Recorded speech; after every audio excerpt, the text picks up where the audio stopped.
일요일 MBC 뉴스데스크 광주 전남권 소식입니다.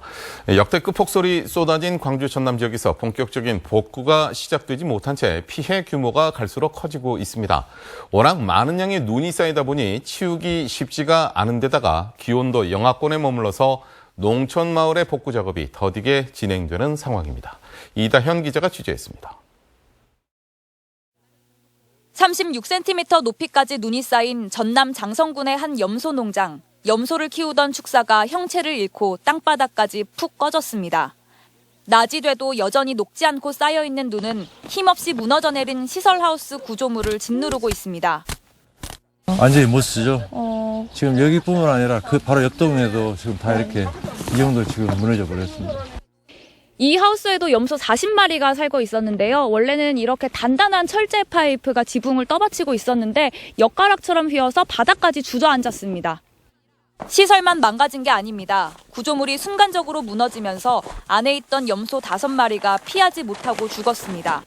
300마리에 이르는 다른 염소들은 창고로 잠시 대피시켜놨지만 공간이 비좁아 서둘러 대책을 세워야 합니다.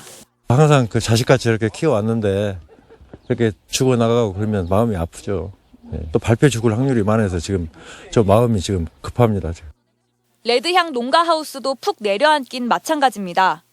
천장이 꺼지면서 일조량을 조절할 때 쓰는 커튼도 열지 못하게 됐습니다.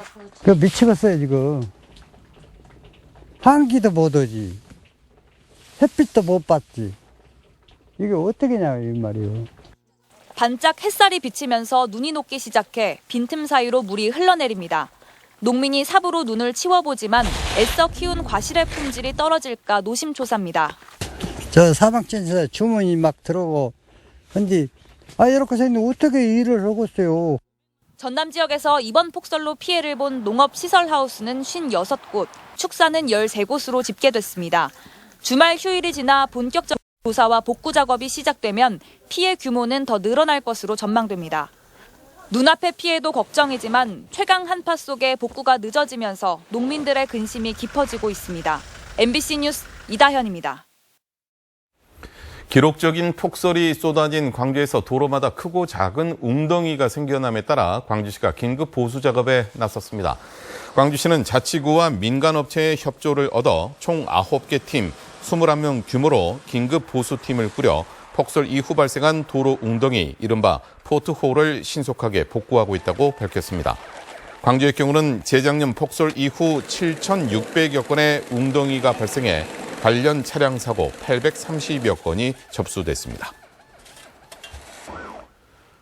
오늘 오전 9시쯤 나주시 빛가람동의 한 아파트 단지 앞 도로에서 눈길에 미끄러진 승용차가 인도 위에 설치되어 있는 전력 관련 시설을 들이받았습니다. 이 사고로 차량 운전자는 가벼운 부상을 입었지만 근처 아파트 2개 단지 1,500여 가구와 상가 90여 곳에 전력 공급이 끊겨 주민들이 1시간 가까이 불편을 겪었습니다.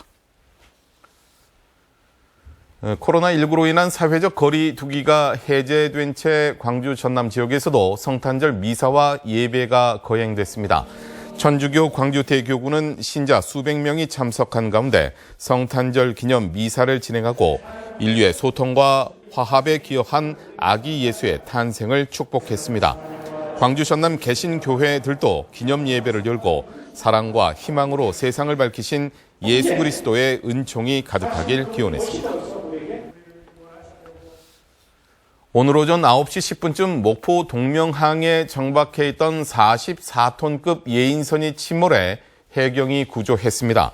이 사고로 인명피해는 없었고 해경은 배에서 나온 기름 방제 작업과 함께 갑자기 배에 물이 차기 시작했다는 신고 내용 등을 토대로 정확한 사고 원인을 조사할 예정입니다. 전남의 해상 풍력 발전을 뒷받침할 법안 제정이 속도를 내지 못하고 있습니다. 국회에 발의된 특별법은 풍력 발전과 관련한 인허가 기간을 2년 10개월로 단축하는 내용을 담고 있지만 1년 6개월째 상임위원회에 계류된 상태입니다. 또 신안 8.2기가와트 해상 풍력 발전 단지는 공군에서 군사 레이더를 문제로 실시 설계 승인을 위한 의견 청취에서 부동의 의견을 냈습니다. 노래 임을 위한 행진곡의 주인공인 고 박기순 열사의 오빠이자 민주화 운동에 헌신했던 박형선 해동건설 회장이 향년 70세를 일기로 별세했습니다. 1974년 민청학년 사건으로 수감 생활을 했던 고 박형선 회장은 연탄가스 중독으로 세상을 떠난 아픔의 박기순 회장의 오빠이기도 합니다.